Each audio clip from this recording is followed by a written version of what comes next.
राऊत काय आणि तो म्हात्रे काय हे सर्वजण जे काही नेते आहेत ना, त्यांना एक माहिती आहे की उबाटा गटामध्ये उद्धव साहेबांची अवस्था ही संभ्रमित आहे आणि त्याचा फायदा हे सर्वजण घेत आहेत.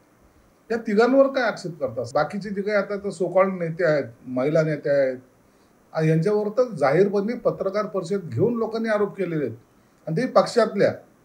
आणि म्हणून आता शिवसैनिक जो बेसिक आहे ना, त्याला आता आपल्याला पदं मिळतील किंवा आपल्याला काहीतरी नगरसेवकाचं तिकीट मिळेल, आपल्याला काहीतरी आमदारकीचं तिकीट मिळेल, या आशा त्याच्या संपलेल्या आहेत.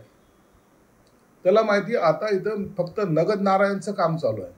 जो पैसे देईल त्याला उमेदवारी मिळेल, त्याला पदही मिळेल आणि हे असंच सर्व चालू असल्यामुळं आज शिवसैनिक त्यांच्यापासून दूर जातोय आणि ह्या गोष्टीमध्ये तथ्य आहे, हे सगळं महाराष्ट्र काय प्रत्येक शिवसैनिक हा जाणतोय. म्हणून आता माल दो तो तुमको सब कुछ मिलेगा असं जी काही नीती आता ह्या उबाटा गटामध्ये आलेली त्याचा फटका निश्चितच पक्षाला बसणार आहे.